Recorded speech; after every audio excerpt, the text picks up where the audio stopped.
creatine empowers sustainable lifestyles.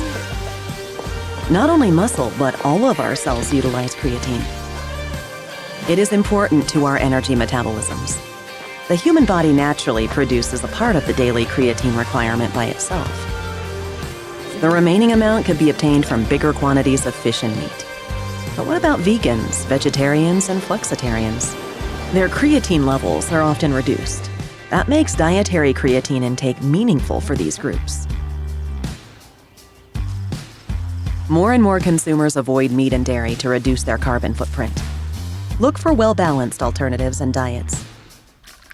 There's a strong demand for new smart solutions meeting these consumers' needs.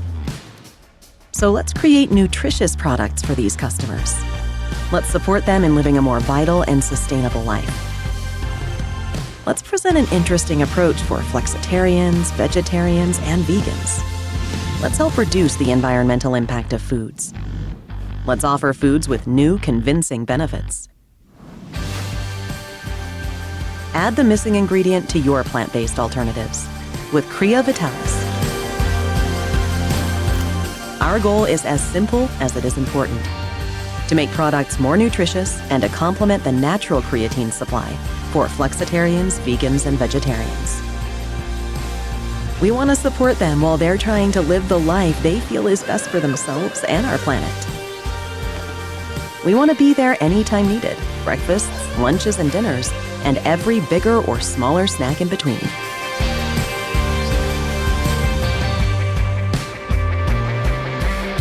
Crea Vitalis is the source of creatine for the body. High-quality creatine monohydrate made in Germany. Crea Vitalis is perfectly suitable for flexitarians, vegetarians, and vegans. Think about the chances of enhancing foods with Crea Vitalis. Let's add the vitality secret of meat to your products. Spending the feeling of well-being and vitality, power and performance. A well-balanced diet for vegans or vegetarians. Let's empower your customers with your products and Crea Vitalis.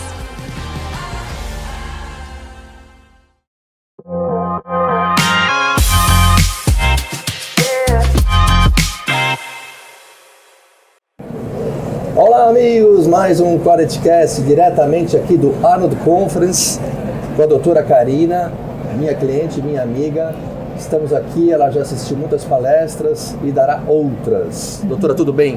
Tudo bom, Kim, você? Obrigada pelo convite, uma honra estar aqui. Vamos falar de saúde? Vamos. Senhores, quem não me conhece, me siga lá no Instagram, Marcelo Kim _ não deixe de dar o like, porque é muito importante para o entendimento do YouTube. Olha só, doutora, muitos falam então do eixo intestino-cérebro. Entrevistei um colega seu esses dias falando do eixo intestino-músculo. Sim. Né? Sim. O pessoal do Einstein. E a gente percebe como mudou as coisas no entendimento da nossa saúde, eu diria, nos últimos 10, 15 anos. Sim. O que é muito importante, o que mudou drasticamente em relação a que as pessoas possam ser mais longevas e tendo realmente uma qualidade de vida. Por que eu te pergunto isso? Que a sua área é muito forte, mas a maioria dos meus amigos, todos têm síndrome do intestino irritável. Isso é uma coisa assim, é muito impressionante. O que se sabe hoje que não se sabia no passado e já é possível que as pessoas tenham uma melhor qualidade de vida? Então, nesses últimos 10 anos, a ciência da microbiota intestinal veio avançando muito por conta de tecnologia, de descobrir, né, o projeto do microbioma humano. Então, descobrir quem são essas bactérias e a gente viu que elas têm um papel muito mais presente e importante na nossa vida do que a gente achava antes, né? A gente fala de eixo intestino-cérebro, mas hoje em dia é eixo intestino-órgãos, né? O intestino é uma interface com vários órgãos. Acabei de sair ali da palestra que eu estava assistindo, eixo intestino-fígado. Então, assim, tudo vai passar pelo intestino. E daí, nesses últimos 10 anos, a gente foi aprofundando o nosso conhecimento na área da microbiota intestinal e vendo o impacto dessa microbiota microbiota não saudável, podendo atrapalhar muito. E daí veio, junto com isso, se discutindo novas condições que antigamente falava, isso é coisa da sua cabeça, que era o que a gente chama hoje de intestino irritável, né? Porque ele não é uma doença que você vai achar num exame de imagem, numa colono, ou uma doença difícil, grave, assim. Ela entra nesse distúrbio funcional e com alteração da microbiota intestinal. Então, acho que antes a gente não sabia muito, mas junto com isso também veio um estilo de vida mais estressante, uma alimentação mais industrializada e que vem resultando nesse aumento aí de intestino irritável, de desconfortos intestinais. E essa ideia do consumidor final, do leigo, que os probióticos hoje vêm no sucrilho, né? Todo mundo, não, tem que tomar, etc. Mas não é bem assim, né? Não se toma desta maneira, não é bem assim para manter a saúde intestinal. Claro que eu imagino que faça então uma dieta, tem todo um protocolo para ter saúde. Mas em relação à suplementação, tirando uma foto aérea, como é que você vê hoje os colegas, os profissionais da área da saúde, eles estão acertando realmente em passar um pré, um pró, um psicobióticos? Como é que está no dia a dia mesmo dos consultórios? As meninas que estão saindo, são 200 mil nutricionistas nesse país, elas estão sabendo o que fazer por esse paciente na ponta? Eu acho que ainda tem muita dúvida. Muito a aprender, né? Muito a aprender. Como eu falei, a gente anda descobrindo, né, essa questão da microbiota intestinal, mas antigamente tudo se resolvia com probiótico, na pasta de dente, no shampoo, na barrinha, não sei onde. Então tudo punha um probiótico, resolveu. A gente sabe que não é bem assim, cada vez mais a gente tem critérios ali para prescrever um probiótico, porque a gente... Para cada um vai ser um efeito diferente, né? A gente está colocando esse probiótico numa microbiota específica, então a gente tem que entender aonde que a gente está colocando esse probiótico e se vai dar certo. Então, hoje em dia, a prescrição do probiótico ela é bem mais criteriosa do que antigamente. Antigamente as pessoas queriam comprar quanto mais bilhões de bactérias, mais bactérias melhor. E a gente sabe que não é bem assim, nem para todo mundo vai ser melhor tomar um probiótico muito rico em bactérias. Isso vai depender da sua microbiota intestinal. O ideal é a gente trabalhar mais com os pré-bióticos, né? Pré-bióticos. Que são as fibras, hoje em dia entra nessa categoria os polifenóis, tipo uma quercetina, um resveratrol, eles são pré-bióticos. Você que tá na área, fibra, a quantidade de fibra, nós não conseguimos, né? Não. Alimentação, não é que não consegue, eu digo, é difícil. É difícil. A gente precisa de 30 gramas de fibras por dia e tem pesquisas até com nutricionistas que acabam consumindo cerca de 15 30 gramas, dá uma ideia pra galera o que é 30 gramas em alimento. 30 gramas, vamos lá. Ó, mulherada, vocês que não comem fibra, olha só. 30 gramas de fibra, o que seria no prato? Eu fiz uma vez um reel sobre isso. Então, de manhã, colocar chia e aveia. A chia tem bastante, uma colher de sopa de chia já tem 8 gramas. Não, aveia beleza, tá. Aveia tem um pouquinho menos, mas é uma fibra legal também. Aí tem que colocar um módulo de fibra, tipo uma goma cássia, porque daí ela vai trazer mais uns 5, 6 gramas ali. Um psyllium, então isso vai fazer parte. Aí no almoço tem que ter um prato grande de salada, mais umas 2 porções assim generosas, de legume ou verdura cozido, refogado. Para performar 30. Isso no almoço. E no jantar também teria que ter mais ou menos essa quantidade e algumas 2 frutas no dia. Assim. O problema de constipação da mulher é isso? Nem sempre. Quem come muito errado... De 10, 11 tem problema. São vários fatores que podem interferir, desde uma desbiose ou distúrbios de motilidade intestinal ou a falta de fibra, mas nem sempre. Tem muita mulher que come bastante fibra, come saudável e não consegue ir no banheiro, daí tem que olhar essas outras causas, né? Me ajuda a pensar no intestino e o sistema imunológico. Eles são 100%, 70% ligados ali, posso falar. Totalmente ligados, né? Porque na nossa barreira intestinal, foi inclusive a aula que eu acabei de dar aqui no Arnold, acho que tem uma barreira celular, tem a microbiota e tem toda um sistema imunológico ligado ao intestino, que é a nossa primeira linha de defesa. Então, tudo que chega lá no intestino vai falar para o sistema imune, vai saber. E se você tem um intestino desregulado, desbiose, seu sistema imune ele vai ser prejudicado. Ou você ficando um sistema imune mais imunossuprimido, assim, ou ele vai ficar muito ativado, que a gente entraria nas autoimunes, que também estão bem ligadas ao intestino. Então, uma doença autoimune, ela pode ter uma origem lá.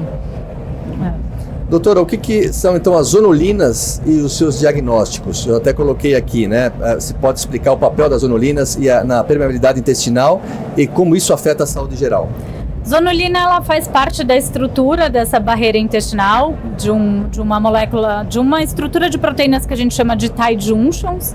E quando o intestino está em permeabilidade, ele está mais degradado, aumenta a quantidade de zonulina nas fezes. Então ela virou um parâmetro de permeabilidade intestinal. Então quando você tem essa zonulina aumentada nas fezes, você está com permeabilidade intestinal, marcador de permeabilidade. Eu coloco aqui também, que acho que é uma curiosidade de todos, quais são os testes e diagnósticos que são recomendados para avaliar a função da barreira intestinal e da saúde da microbiota? Então, a gente pode o que a gente pode fazer assim? A gente pode avaliar a zonulina. Aí a gente tem outros parâmetros também, parâmetros de inflamação, uma calprotectina, IgA, quantidade de IgA nessa mucosa. Isso a gente consegue em testes de fezes, né, os coprológicos funcionais, ou o equilíbrio ali das bactérias mesmo. Então a gente tem os testes de microbiota que avaliam quem são essas bactérias que estão no nosso intestino, e daí a gente consegue correlacionar isso com uma possível permeabilidade intestinal. Agora, uma que é minha curiosidade, qual é o papel da quercetina na saúde intestinal? A quercetina, ela é um polifenol, né, um carotenoide ali. Acho demais. E as bactérias vão usar ela como fonte de alimento, bactérias boas, então ela fica como um pré-biótico. E ela tem outra função de regular um pouco a ativação de mastócitos. Então, quando a pessoa está com muita sensibilidade alimentar, ela ajuda a regular um pouco esse sistema imune. Ou até numa intolerância à histamina, ela degrada um pouco desse excesso de histamina, ajudando nessas respostas mais alérgicas mesmo. Doutora, açúcar é este monstro mesmo? O que eu devo pensar sobre o açúcar e o meu intestino? O açúcar ele vai sustentar ali bactérias ruins, né? Então depende um pouco da quantidade, da frequência que você vai fazer. Eu até coloquei aqui para falar com você se existem formas de moderar o impacto do açúcar, né, na saúde intestinal, sem eliminá-lo completamente. Logo, o que eu estou querendo aqui é muito, mas enfim. Não, assim, por exemplo, você vai pegar um chocolate 70% cacau e comer 30 gramas, ele vai ter açúcar. Sim, ele mas carrega. Ele está rico em polifenóis, ele está num contexto controlado ali. Agora você vai comer só um monte de doce, o chocolate ao leite, biscoito, um monte de açúcar durante o seu dia, aí o impacto vai ser pior. Então sim, dá pra gente balancear esse consumo de açúcar, não precisa ser radical, nunca mais vou comer açúcar, mas que seja dentro de um contexto adequado, né? Eu quero saber, cadê a bike da doutora e cadê o triatlon? E como é que você está na parte esportiva? O que você está fazendo hoje? Devem se perguntar, né? O que será que a doutora está treinando? Como é que ela faz? Como é que ela mantém o shape? Como é que você está de atividade física? Pois é, para quem não sabe, muitos anos eu fui triatleta, né? Isso que me trouxe para nutrição, inclusive. Foi por essa porta que você entrou? Foi, eu era triatleta antes de fazer faculdade, eu passava na Patrícia Bertolucci. Na Patrícia, puxa, agora você foi longe. Agora eu fui longe. Aí a Patrícia, ela fazia meu planejamento na época que eu treinava. E ela treinava forte. E ela treinava também, e eu falava, gente, que incrível, que diferença faz isso na performance. Ela era uma das únicas. E aí, pela Patrícia, eu falei, nossa, acho que eu vou fazer nutrição.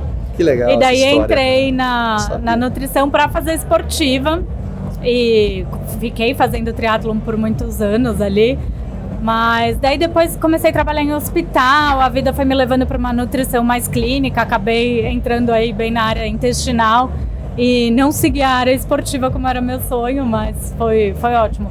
E quando eu comecei hospital e tal, comecei a parar um pouco com os treinos, dava plantão toda hora. Claro, foi absorvida pelo fluxo, né? de manter ali os treinos. Aí hoje em dia não pedalo, não corro, mas estou fazendo um treino meio funcional, assim, mas é puxado, é gostoso. Sabe treinar, sabe como... com personal e tal, e daí faço esses treinos. E bastante yoga, hoje em dia eu virei uma fã da yoga. Que demais, né? E saí completamente, faço menos aeróbico, faço mais treino HIIT do que aeróbico. Sim, o HIIT é uma maravilha. Daquela época que eu fazia, né, os longões, e daí, não sei, nunca mais consegui fazer longão.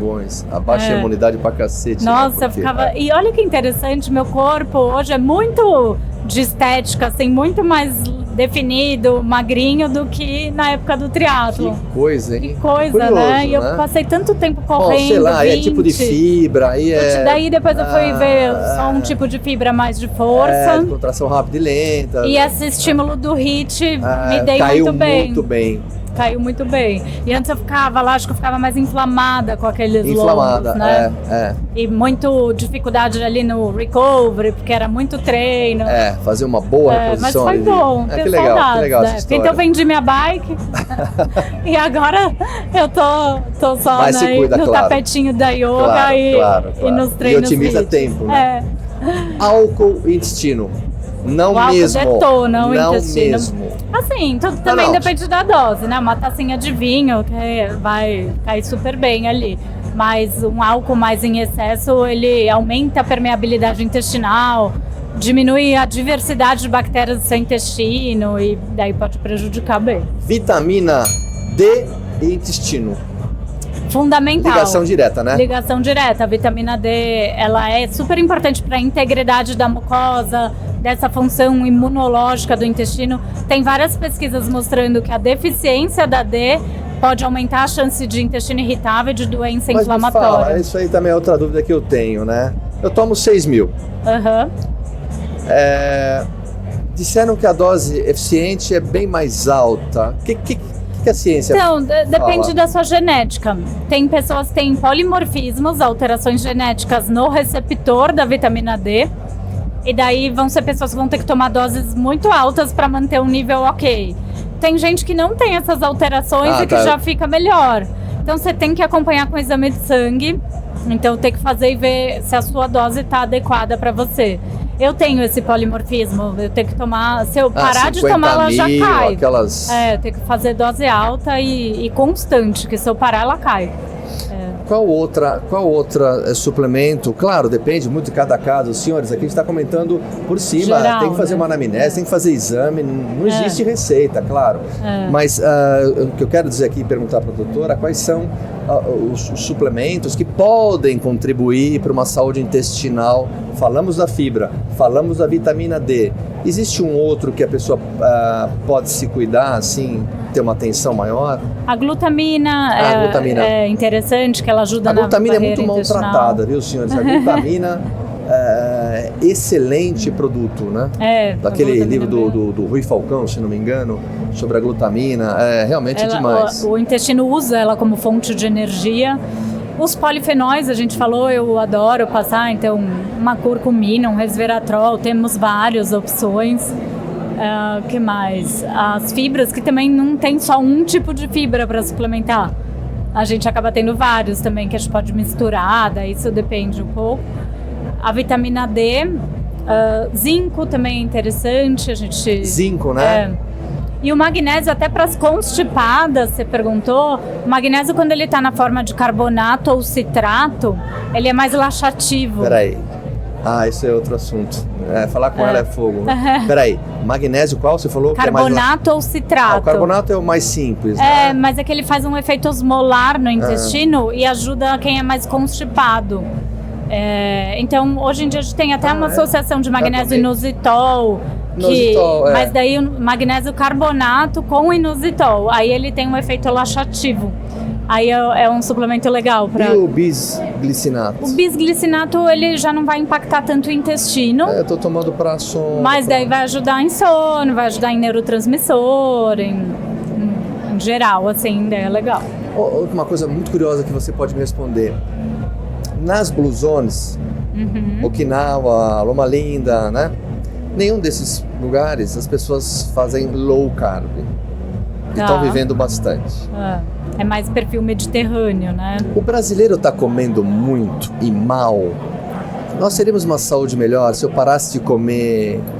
supomos que eu durma 11 horas à noite. Se eu parasse de comer 6, 7 horas à noite?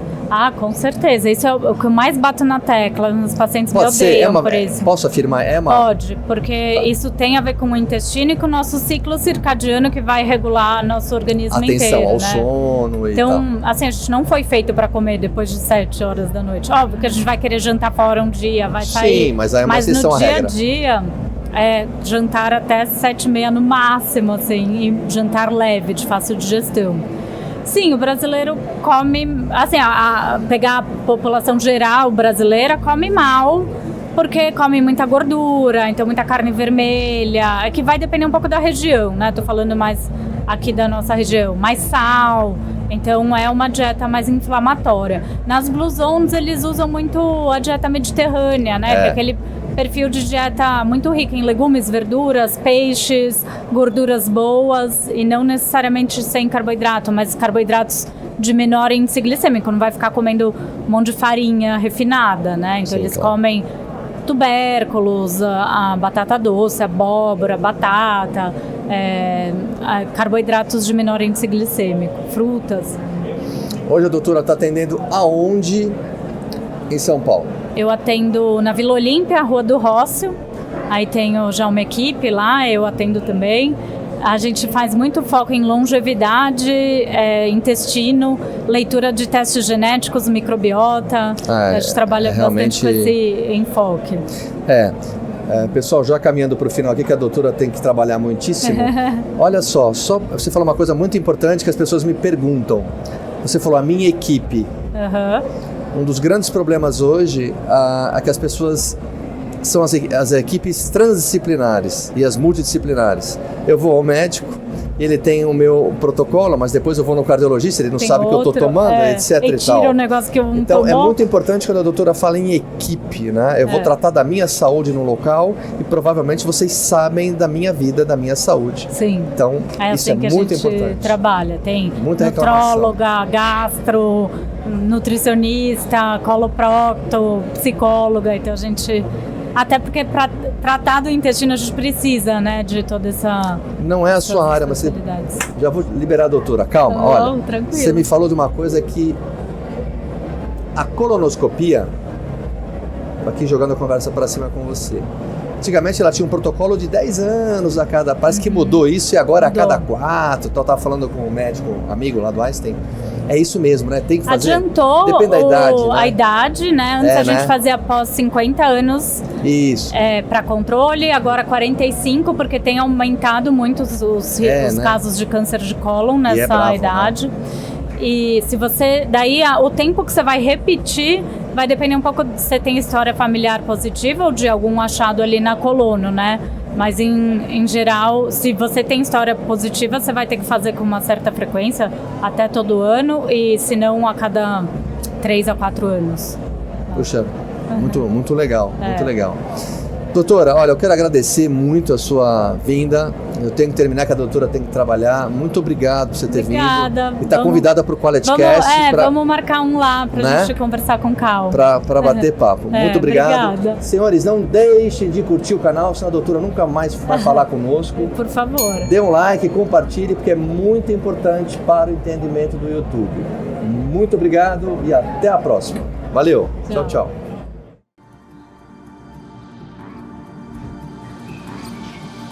Creatine empowers sustainable lifestyles. Not only muscle, but all of our cells utilize creatine.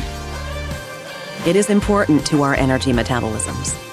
The human body naturally produces a part of the daily creatine requirement by itself. The remaining amount could be obtained from bigger quantities of fish and meat. But what about vegans, vegetarians, and flexitarians? Their creatine levels are often reduced. That makes dietary creatine intake meaningful for these groups. More and more consumers avoid meat and dairy to reduce their carbon footprint. Look for well-balanced alternatives and diets. There's a strong demand for new smart solutions meeting these consumers' needs. So let's create nutritious products for these customers. Let's support them in living a more vital and sustainable life. Let's present an interesting approach for flexitarians, vegetarians, and vegans. Let's help reduce the environmental impact of foods. Let's offer foods with new, convincing benefits.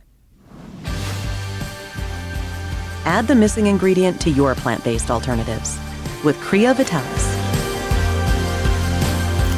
Our goal is as simple as it is important: to make products more nutritious and to complement the natural creatine supply for flexitarians, vegans, and vegetarians. We want to support them while they're trying to live the life they feel is best for themselves and our planet. We want to be there anytime needed: breakfasts, lunches, and dinners, and every bigger or smaller snack in between.